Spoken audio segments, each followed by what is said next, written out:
Good morning and welcome back to our Fire Officer series.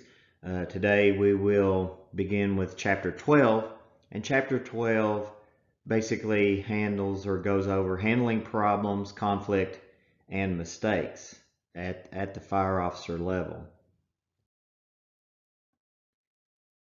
So some of our objectives today that we're going to discuss and talk about, one is our interrelationships among the complaints, conflicts, and when we make mistakes. We're also going to discuss and talk about decision making, the decision making procedures, and those steps that we unconsciously go through in order to resolve conflict and when we talk about mistakes. And then we're going to also talk about conflict within the department. Next, we will talk about how to recommend and implement change. We all know that change in the fire service today, or any time for that matter, is resisted. We all resist change, and then we find out once we do make and complete that change that most often that everybody is pretty happy about the change. And then next, how to field and resolve citizen complaint and citizen problems that come about. Oftentimes our citizens do come to us even on a scene as a fire officer, or even to the firefighters to discuss a grievance or a complaint that they may have. And then we'll talk about the difference between customer service and customer satisfaction. Certainly in public service and as firefighters, we are here to satisfy our customers that we are dealing with and responding to on a daily basis. So with that, we'll get started. The difference between the current situation and the desired situation is what we know as a problem. Fires and emergency incidents require some special problem-solving skills, and oftentimes, especially with experience, we resort to that recognition prime decision-making. And that is basically we are pulling from not only our solid knowledge base that we obtain through the learning process, but also our experience. We draw from the experiences of like calls. We may also draw from experiences of other officers that we have assisted on like calls or like problems. And then there's non-emergency situations that require a more conventional problem-solving skill set that we use. So decision making skills are used when a problem requires a specific response. So there's that point there where there's a response that is required, and we're going to have to make a decision on how we do that. The decision should be guided by organizational values is one of the things that we use to guide us. And oftentimes, and probably more so than not, guidelines, policy, and procedure. So our SOPs and our SOGs offer up probably the most used and abundant guidance. Some solutions are better than others, and that's certainly true. Using our problem-solving techniques, these techniques are thought of to identify and to evaluate potential solutions to a problem and then determine what that best course of action is. So in other words, we may have more than one solution to the problem, and it may be up to us to make a decision on what's going to be the best course of action for the particular situation at hand. Complaints, conflicts, and mistakes. Basically, a complaint is an expression of grief, regret, pain, maybe even censure or resentment. Conflict is a state of opposition between two parties. You need to have two parties there to have a quote-unquote conflict. A mistake is an error or is a fault that results from poor judgment, maybe deficient knowledge, and or at times carelessness. And we've all been involved in all three of these, from complaint, conflict, and to mistakes. 4 problems that a fire officer may encounter. First is in-house issues, and this seems to be one of our more frequent conflict and complaint that we're going to face. A lot of times this is things that we are dealing with among the group in the firehouse, and there are a lot of many different in-house type issues that we may be dealing with and using our problem solving skills to handle. Internal departmental issues. Again, in the fire department, within the entire fire department as a whole, all 3 crews in counting in your administrative side of things, there may be departmental issues that we have conflict and are dealing with. There are external issues.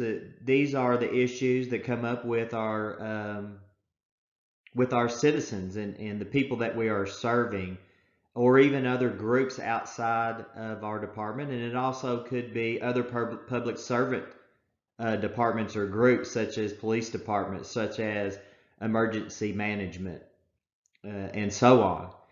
And then we have high profile incidents, and these are the incidents where we pretty much know that it's something that's going to hit the news. And that's one of the things about being in the fire service is we find ourselves right in the middle of the mix of things. We find ourselves right in there in these high profile cases, whether that be the car accident, whether that be the working structure fire, so on and so forth.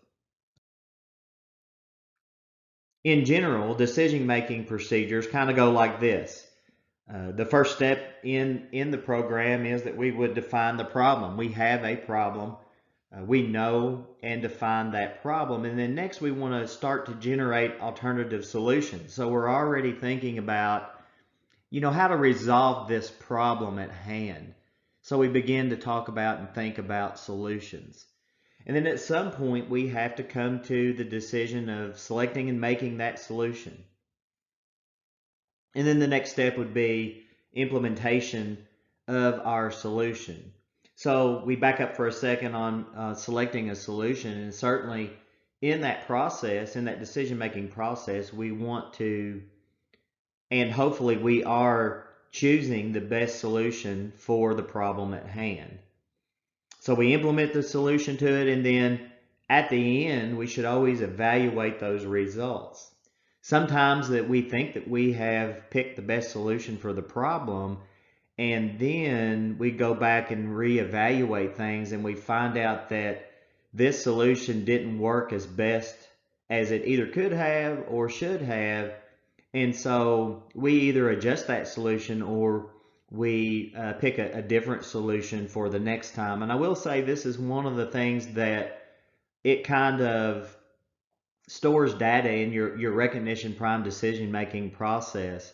When we hit head on a problem with a solution that didn't work, and then we reevaluate that solution, that puts in our mind that, hey, this didn't work the way that we anticipated that it should, and this is probably how we should handle it the next time.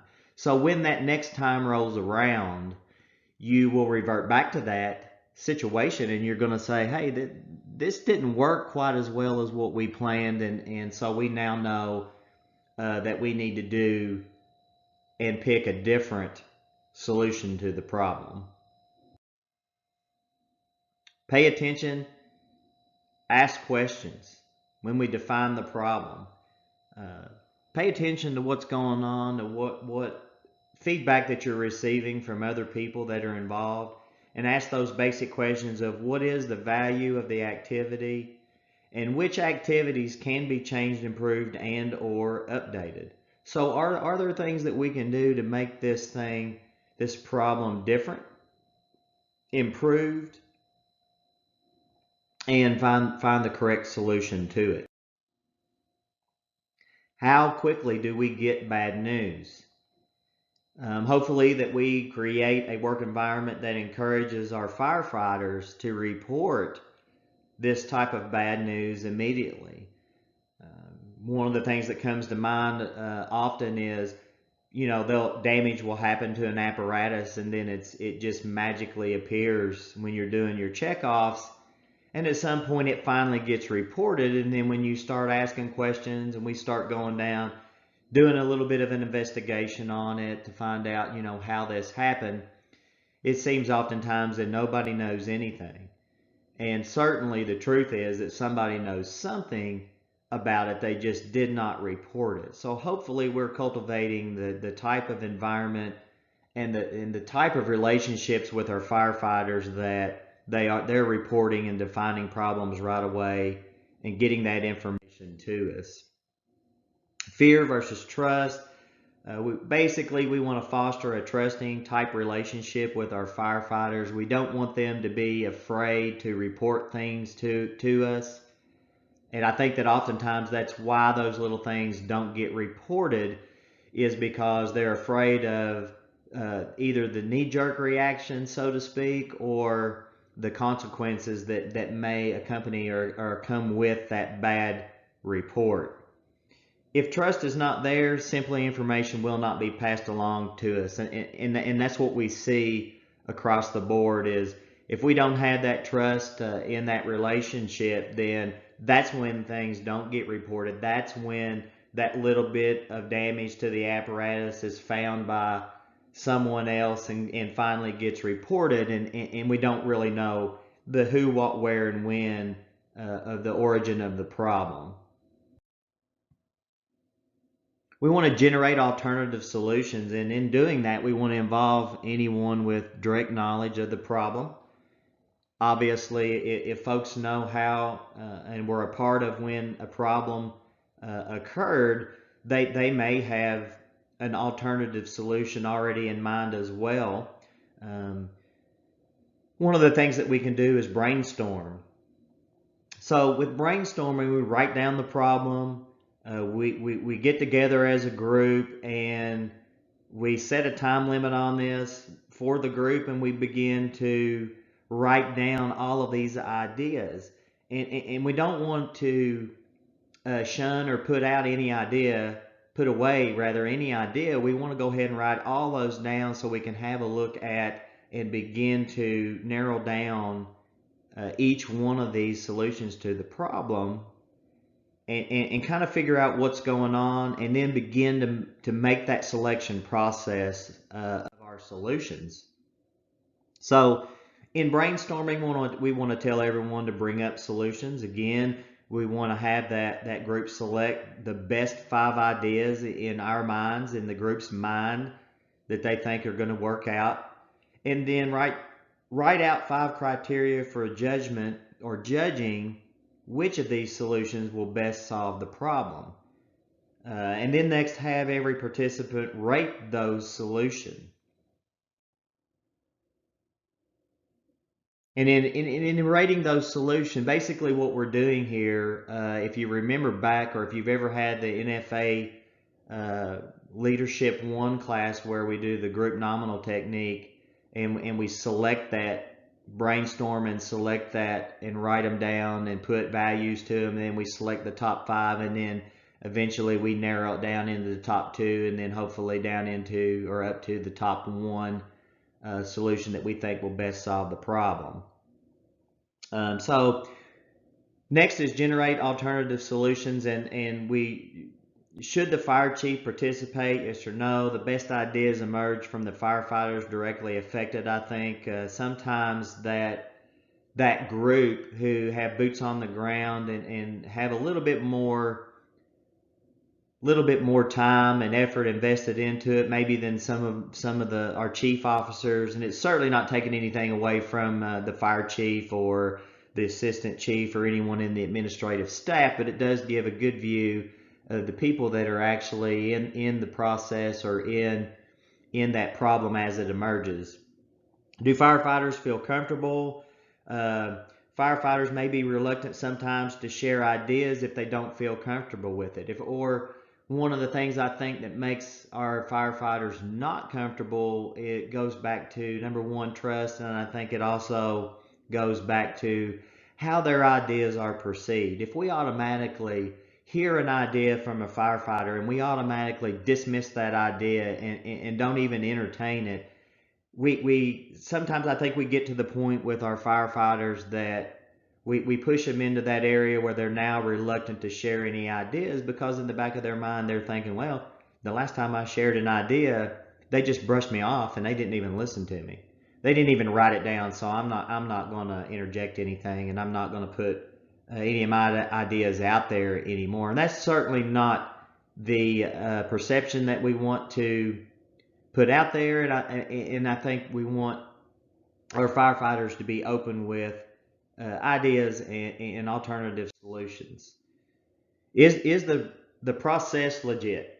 Firefighters should anticipate that their decision will be implemented if it meets the criteria. So we gather the ideas, we write them all down, we don't dismiss any of the ideas, and then as a group we begin discussion and we talk about each idea and we begin to choose and rate, and hopefully we do come to some type of decision on what will be implemented. And in that process, we can set the criteria for that. We can set, hey, it needs to meet this, and this, make that list, and then begin to rate and choose your solutions accordingly. So at some point, we reach the time that we're going to select a solution. One factor is the core value system of your department. Participation in local neighborhoods is an example that they give here in this slide. So factors in your core value system with your department and with your group are going to play into making a decision. Implement the solution. So we choose the best solution that we think for this problem, and now we're going to implement the solution. And with this, we need buy-in. Buy-in is required. When we make change in fire departments, buy-in is required. When we're trying to solve a problem and we're setting forth this solution, we're going to have to get buy-in required. And as company officers, we're that link. We're that link between everything, between administrative staff and the line staff, between ourselves, between command on the line, as well as with our staff. So those, we got to get buy-in. We got to obtain this. Who does the what and the when? The fire officer is going to assign the task, and then we're going to project and play out this plan of action. Implementing the solution. We need to have a plan B, and a plan B is, we haven't talked about or discussed that yet, but always have a plan B, an extended implementation schedule. If our plan of action and our timeline to implement this, something comes up and alters that schedule, have a plan B for alternate implementation plan and schedule. We may need to modify the plan if certain things come down the pike that aren't going to work. Once we begin the implementation, we may have to back up, modify, and work that into our plan B, or our secondary plan of action. And sometimes our secondary plan of action may be completely different solution than what we began with or what we started. We will get to that point sometimes where we figure that plan A did not work, is not going to work. We see right away that that's not either physically possible, or it's just straight up not going to work. And then we go to alter the plan and go to plan B, or our secondary solution. Last thing on our list with this is evaluate the results. We make an assessment of whether the solution produced those desired results that we wanted in our solution and in that plan. If it doesn't, we can change the plan if necessary. We can alter that plan to guide us into the desired solution or the desired results of our solution. And most importantly, we want to get feedback. We want to get feedback from those who are involved, the boots on the ground, so to speak, of this solution, And again, that helps us in our evaluation process to decide, did we meet the desired results? Did our plan of action work? And do we need to make alterations to that? Next on our list is managing conflict. As fire officers, we are the first level of representation of the fire department administration when dealing with our subordinates and enforcing policy and procedure. Oftentimes, we are going to encounter personal conflicts and grievances. As fire officers, we may be faced with complaints about other co-workers. A lot of times, this is probably one of the more frequent ones that you'll encounter, is you'll get complaint and grievance over a co-worker. Also, top on the list is, or could be, the work environment. Oftentimes, things aren't going correctly, or they're not going to the satisfaction, or there are things that could be put in place to make certain situations more comfortable, certainly more desirable as far as a work environment, and you'll get these complaints and grievances kind of pushed to you as the first line supervisor. It could be a conflict or a grievance about or having to do with a fire department policy or one of the procedures that are put in place. And then also we have conflict and grievances with fire officers' own behavior. Maybe it's our decisions and or our actions that become the grievance. And sometimes when this occurs, if the complaint is on us ourselves as fire officers, this is a one-time situation where a subordinate may choose to sidestep that first line of contact up to the next level that's in the chain of command. So the conflict resolution model is first is listen and take detailed notes of the complaint, of the grievance. And I think here it's good to note that we need to be good listeners. And that is sitting down and listening to everything that's being said. That's making eye contact. That is, paraphrasing back that you have received the feedback. Those kind of things lets our firefighters know that, hey, yes, we are listening. And take those detailed notes. Again, that's another trigger that our firefighters see that, hey, they're listening to me. They're taking down detailed notes and the facts about this and all those kind of things. And so with that, we want to practice that active listening setup where we're making the eye contact, that we're giving both visual feedback, maybe sometimes even verbal feedback, and then we paraphrase and repeat back some of these elements to let the sender in the message know that, hey, we have received this feedback. Do not explain or excuse. This is not the time. This is the listening time. Investigating the conflict, conduct a detailed examination. And so we want to take our notes and we may ask questions of people or other folks that may be involved in this conflict. And we want to take make a detailed examination of it.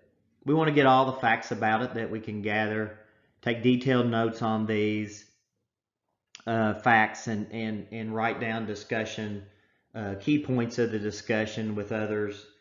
And we investigate. We do this in a chronological, if you will, pathological order, so we can help keep everything organized. Again, we're going to obtain additional information along the way. And then at some point, we need to complete some type of synopsis or an investigative report, if you will, in a written form, as to the details and the facts that we have obtained. And at some point, maybe even offering up a resolution.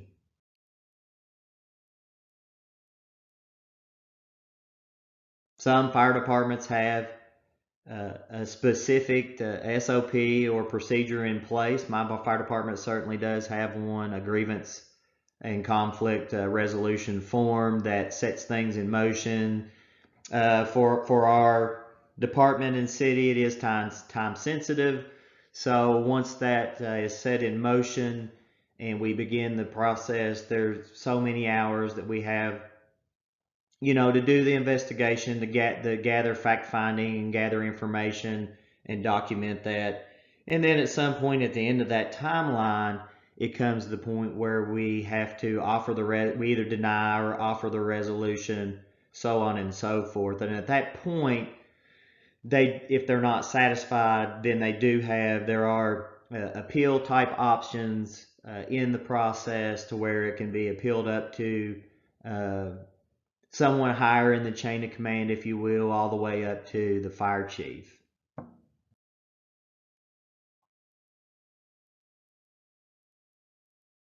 Taking action, we want to present the findings to the supervisor. The 4 possible responses. One could be, we take no further action at this time. We have done the investigation, the fact finding, and at this time we find that there's no other further action that needs to be taken. We've noted the conflict, complaint, and the grievance. A lot of times these complaints are already noted by the 2 parties, and there's a resolution that has been agreed upon during the process. We may recommend the complainant's action if they have a plan of action that's in place, what their desired result was. There are times that we go down that path that it is certainly acceptable to do that, and we choose to do that.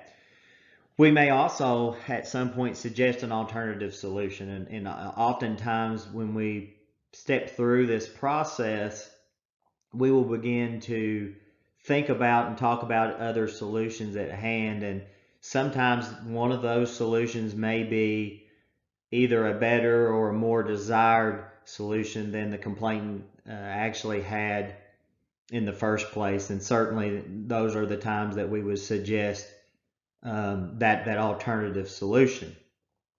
And then the last one, we refer the issue to the office or person who can, provide that remedy. So sometimes there are complaints that need to move along to a different department. That could be the HR department, that could be the office of the fire chief or assistant chief, as an example. Following up, next we want to, for many of these complaints and conflicts, as fire officers, we need to do a follow-up with the complaint to see whether or not that problem or that issue was resolved, and then offer feedback. If we don't follow up, we kind of let things hang out there. Sometimes we find out that the problem was not resolved. The plan was not implemented correctly. Maybe there's a host of other things that can happen. And so it's on us to do that follow-up to ensure that the complainant is satisfied with the resolution, or if there was a problem with the resolution, that certainly we may back up and talk about other solutions to the problem at hand. Handling, emotions and sensitivity. We know firefighters are a passionate group. We are a very unique group. We live with one another a third of our lives, and so oftentimes, conflict in the firehouse does arise with individuals. Everybody has different personalities, and you get all of these different personalities together, and certainly there are going to be times and things that cause us to clash with one another, and we are very passionate about our job and about how we solve our problems even. So we live, breathe, eat, and dream about fire operations. If anybody's ever been a fireman's fireman, you know that they live and breathe to make that structure fire, to make that first attack on the nozzle type situation. And I have officers today who are in a different role as far as operations on a structure fire, that they still have that desire to be on that nozzle and to get up there and put water on the fire, put water on the red stuff. That's what we train to do all this time. And there's often an emotional component, when making a complaint. And I served under a fire chief years ago that he would always tell you, don't, when you're drafting emails in anger, don't click the send button immediately. He said at best practice, let that set for a couple days even until your next shift, and then go back and read that email, because chances are you're either going to delete 50% of it or you're not going to send it at all. But certainly our emotions do get involved, and we've got to be able to handle that, and we do have to keep that in check. 4-step model for conflict resolution when emotions are high. First off is drain the emotional bubble. Sometimes that takes time. That means having a cool off period. Take some time away from the problem, and until you're emotionally ready to sit down and begin to talk about things. Understand the complainant's viewpoint. Okay, that point of view. Try to put yourself or try to put ourselves in that situation and understand that viewpoint. Sometimes being on the outside looking in is much different viewpoint than being in that situation and looking at it from that direction. So I think that sometimes we need to put ourselves in that situation and look at it from that point of view. And then we want to help the complainant feel understood. Again, we go back to our active listening. We go back to the eye contact, the verbal and the nonverbal feedback during the communication process that we're giving them, and help them to feel understood and that we are listening to what the complaint is. And then we want to identify the expectations for the resolution. So basically, what do you want to get out of this? What do you want to see done about this? Maybe the question. So we ask those questions, and we try to find out what those expectations are.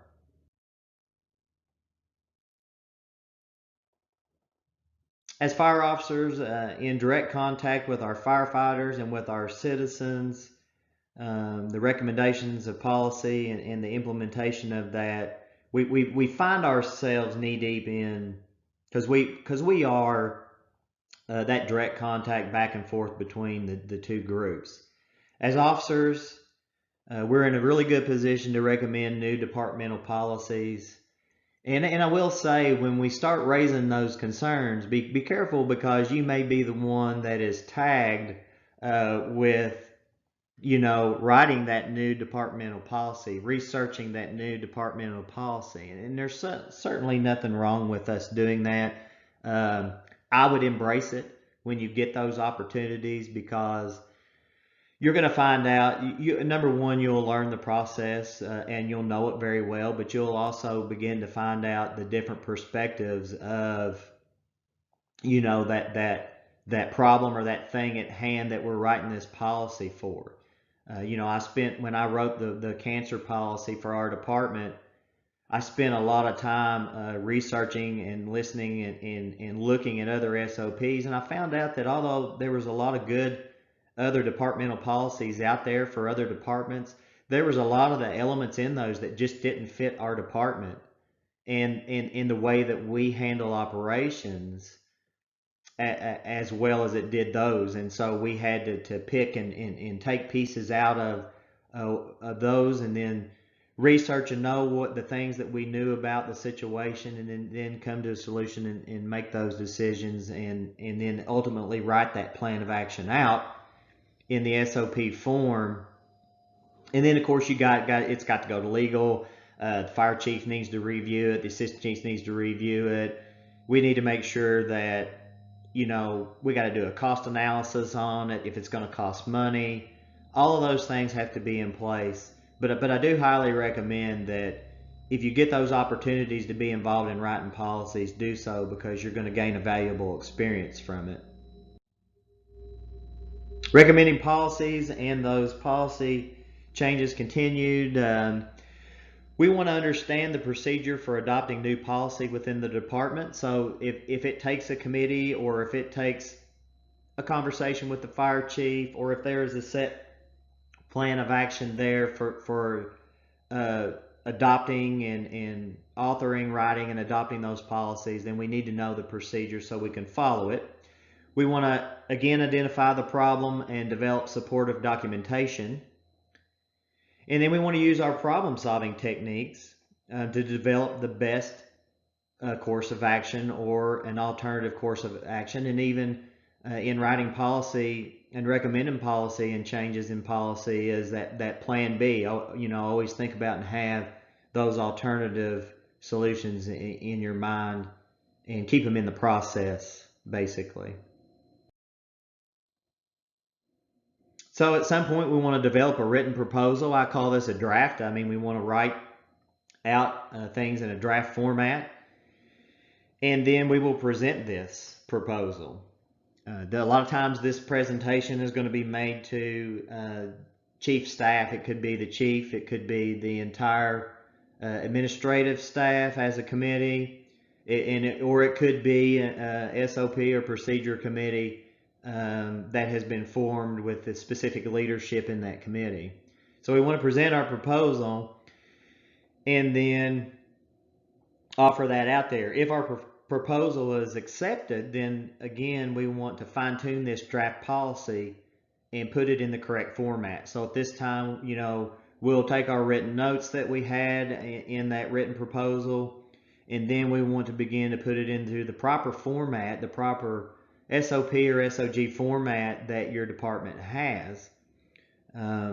Once comments and other thoughts have been addressed about it, the final policy is then looked at, and ultimately it's going to be adopted by the leadership of the department.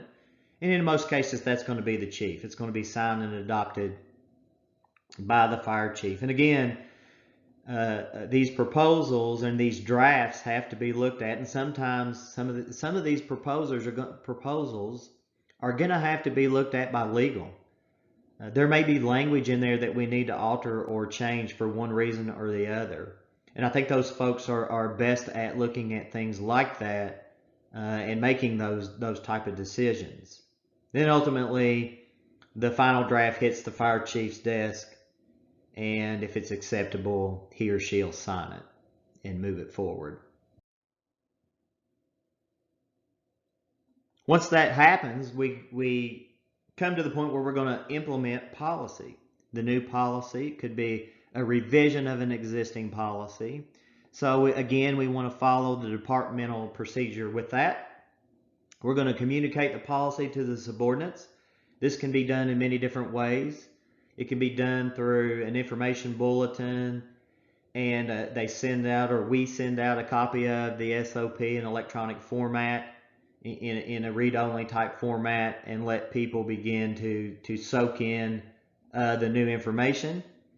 Sometimes it may require us to do a training on it. We may have a 1 hour, 2 hour session on specifically on the policy and the change that we're implementing.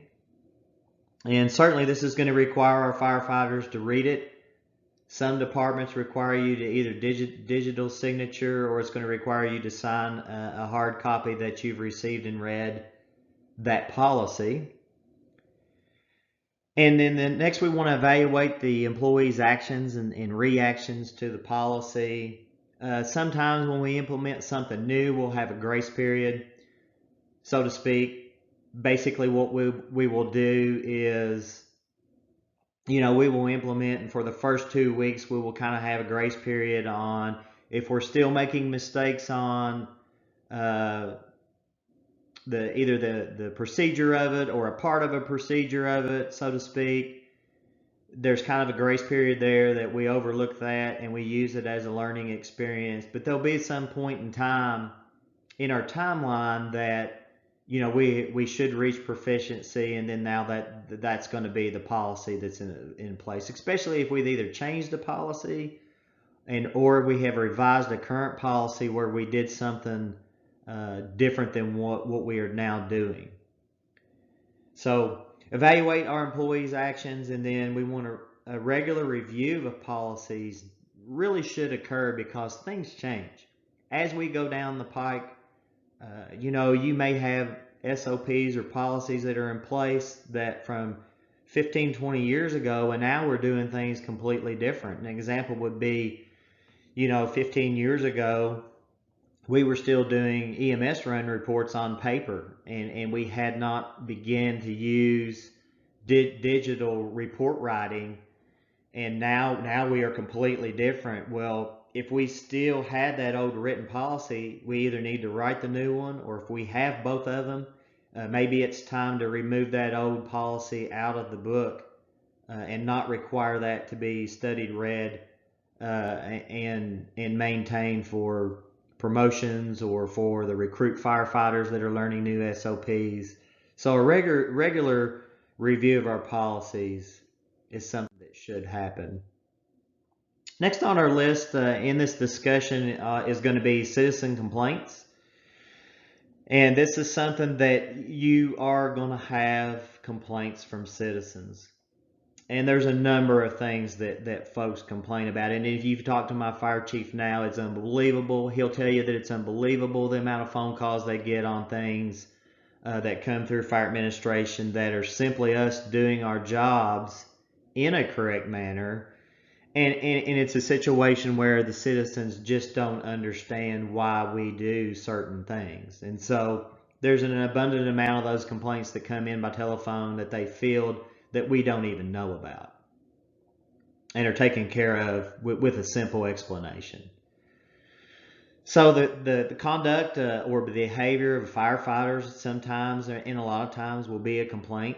They may come up to us at any given time, either on a scene or after the fact, and voice these complaints.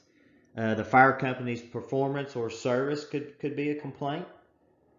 I've had a few complaints over the years that were generated through an EMS call, and it just, whether, we had a paramedic or an EMT that kind of came off rude, but it was not their intentions to be, during the process of assessing a patient along with another clinician that was involved. And one example is that you go to a clinic and you have either physicians or nurses that are involved, and oftentimes if we don't communicate and make eye contact and do some active listening with them, we kind of make them feel like we're brushing them off when we're not listening to them. I fielded a few complaints over the years like that. And so sometimes you'll get that phone call, or maybe they'll pull you off to the side before you leave the scene and kind of discuss that complaint with you. Another one could be a fire department policy that's in place. The city of Frankfort has an ordinance of no burning, which many larger cities do in the Commonwealth, and we get a lot of complaints on this because people feel like it's their own property. They should be able to burn leaves and twigs and yard cleanup and that kind of thing. And so usually what happens is the neighbor calls and we show up, and then of course we put it out and we explain to them, this is the city ordinance, and you'll get a little bit of feedback there, sometimes negative, of their discontent. Usually what I do is I keep a few copies of the ordinance and the policy in the battalion chief's vehicle in the folder there that we have, and I'll pass that out to them, and so they can have a copy of the law or the ordinance, and usually by doing that kind of calms things down. But these are some of the complaints that you're going to get. As fire officers, we should take notes and be an active listener again with our citizens. We don't want to make them feel that we're not listening to them. Sometimes grab that little notepad that you keep in your bunker pocket. or would you keep on the apparatus there and jot down some notes, and be an active listener with them as well. The problem may have to be forwarded to a supervisor that's higher than ourselves, and then sometimes this may be something that we can take care of and accomplish at our level. Next on our list is customer service and customer satisfaction. So we'll start out with what's customer service. You know, our focus on fixing problems, straightens out procedural glitches, you know, correcting errors of omission. Maybe it's providing information. A lot of times it's simply, you know, you look at the fire service as we're helping people out, okay?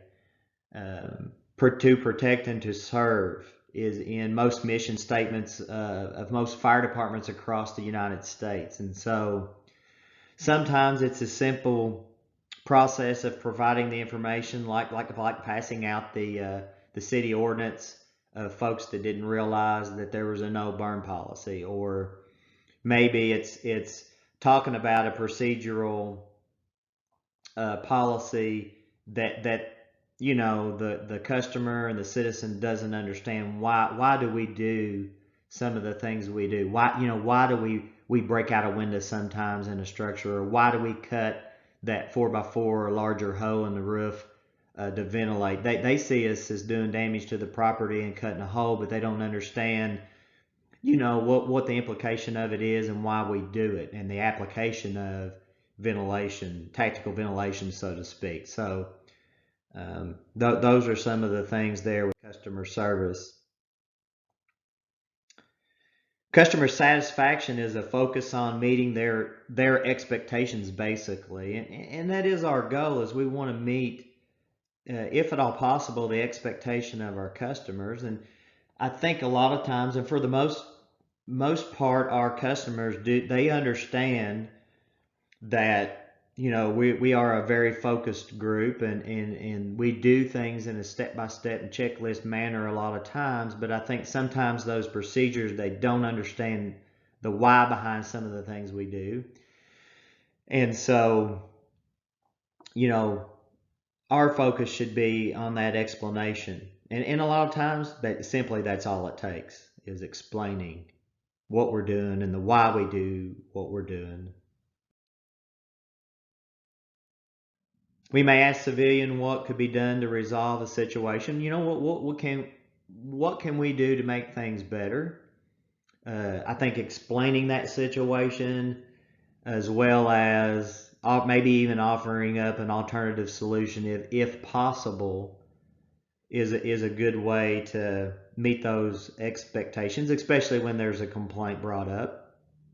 And what we don't want to do is make promises or imply that actions will be taken. If we can't make that happen, or we're unsure that their expectations are going to be the right thing for us to do, then don't make those promises ahead of time.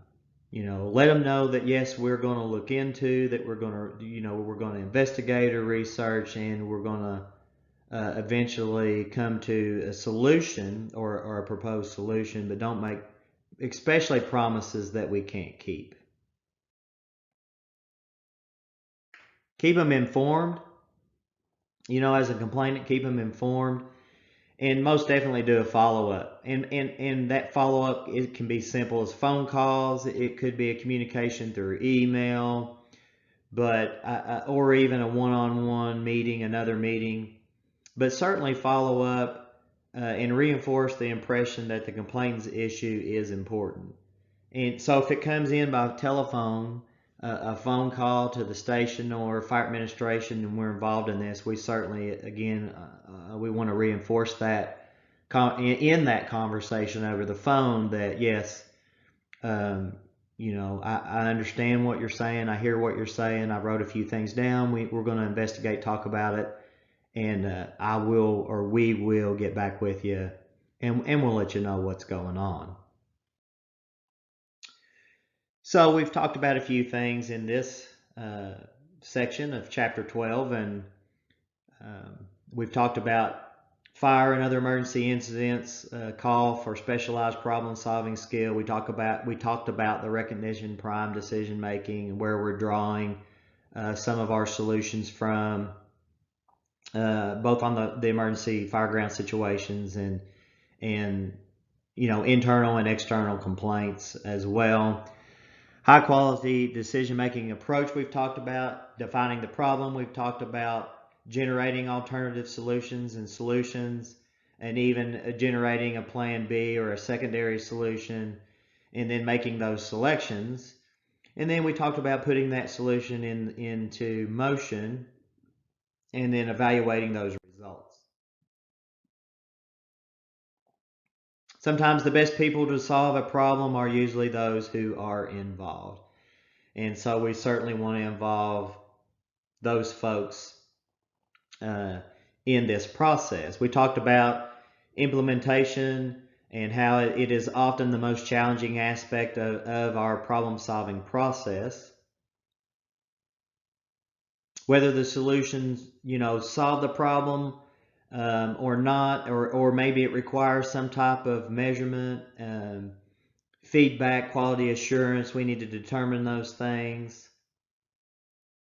We talked about the fire officer being the initial contact, or that person who is dealing with a wide variety and a wide range of problems. And certainly that's why we're talking about it in this section and in the Fire Officer 1 content. The conflict resolution model, it can be used in situations where interpersonal conflict occurs and is a factor as well. And we've talked about all complaints and how all complaints rather should be investigated and looked at. As fire officers, we talked about that we may take and recommend 4 actions after the investigation, and that was, number 1, take no further action, or no further action is needed. Maybe we recommended an action that was requested, or maybe we came up with a suggestive alternative to the one that was being requested or that expectation, and we offered up a solution. Or maybe it came down to we referred the issue to the office or the person who can provide the remedy to that solution. With many of the conflicts, as fire officers, we need to follow up with the complainant about the complaint. So always do a follow-up, whether that's internal, external, whether that's citizen, whether that's one of our own subordinates. Citizen might complain about a firefighter. The fire company's performance may be a complaint, or it could be a fire department policy or a non-understanding of one of the policies or how we do something. But the flip side of that is we also get the kudos, or we get the good as well. As a matter of fact, the last working fire that we had, the neighbor of the affected house came over and more than once and explained and expressed not only a gratitude but a thumbs up and a job well done. And those are certainly things that we want to push forward to our line personnel as well. And as fire officers, it's often the best person to recommend new policies. We are kind of in the mix of things. We're in the know. We're there as that liaison or that go-between between line staff and chief officer and administrative staff as well. So I think that we're certainly in a very good position to where we have boots on the ground as well in those situations, and we're in a good position to recommend those policies. So that's the end of our summary in our presentation today. I hope everybody is at a better understanding now on a complaint and those resolutions and kind of how to go through that process. Certainly, if you have any questions for us, you can forward that to us via email or in our discussion board in the upcoming days. Thank you for your attention, and everybody have a great day.